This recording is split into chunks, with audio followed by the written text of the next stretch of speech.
Hello, my name is Mark Brickley, and I'm presenting on Sally Zepeda's book, Instructional Supervision, specifically Chapter 5, which is about instruction and learning environments.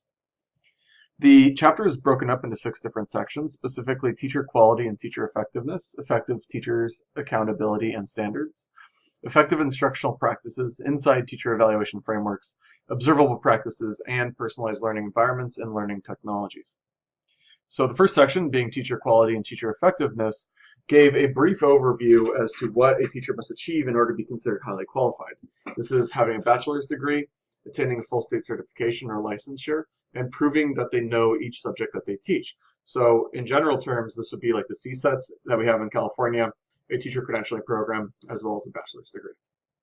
There are some issues with this, however, as it does not account for pedagogical knowledge or content knowledge or assessment knowledge, and therefore school leaders cannot assume that certification alone makes a teacher actually highly qualified, and it is our responsibility to identify areas of growth and need when it comes to teachers and education. So for evaluating teacher effectiveness, some themes of an effective teacher are they have high expectations for all students.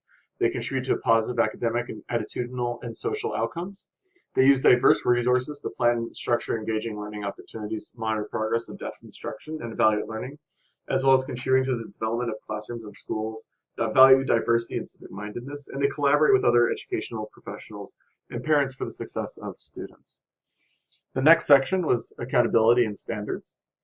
And in this section, they kind of gave a brief history of standards, accountability, as well as types of standards and kind of where we're at now. So standards first emerged in the American educational standards during the 1980s and 1990s, and accountability came in with the No Child Left Behind Act of 2001, and they wanted to have high stakes testing, but stakes essentially should be high for all people involved in education, not just the students. This is teachers, supervisors, professional developers, and teacher leaders. And the type of standards that exist are subject matter standards, which are self-explanatory, performance standards, essentially how students were meeting specified learning goals, and grade level standards. Nowadays, we also have Common Core standard, or we have the Common Core standards movement, which evolved due to the changing nature of work, technology, and competition when compared to our modern educational system, which was not modern unless we are essentially working in the 1950s. The next section was effective instructional practices.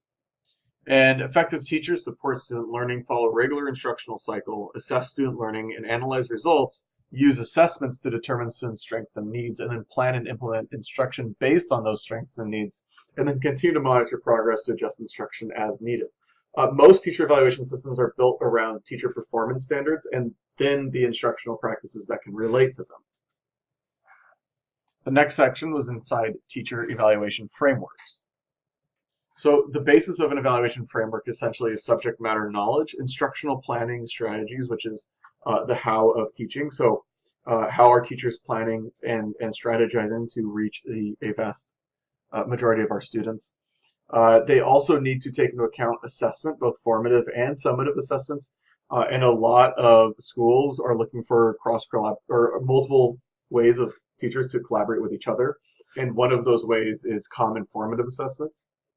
They will also evaluate the learning environment, and the evaluation frameworks account for the teacher's ability to effectively communicate. The next section was observable practices, and essential questions to ask, or essential questions of supervisors to ask a teacher is: what would teaching and learning look like across domains? What would the teacher be doing in their classroom? What would students be doing in a classroom where high levels of instruction unfold? And those questions are important for both the supervisor and the teacher to come to an agreement and an understanding on what those answers exactly are. So observation must be contextualized. What does good teaching look like? Again, it's important that everyone is on the same page when it comes to answering these questions. And rubrics can be an effective evaluation tool for both teachers and leaders. The last section is personalized learning environments and learning technologies. And here, it's just important to understand what these concepts are and the role of every person in it.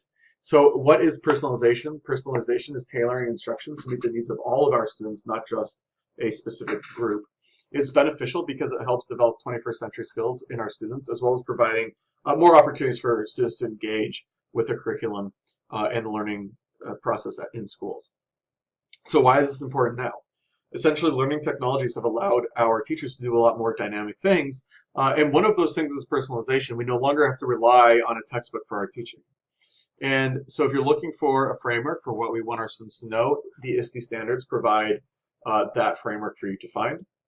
And in a personalized classroom, the teacher usually takes on the role of that of a facilitator, where the students are doing the majority of the actual like meat and potatoes of the work and breaking down topics. And the teacher is facilitating and providing resources for the students to do that. And that is the presentation. Thank you very much.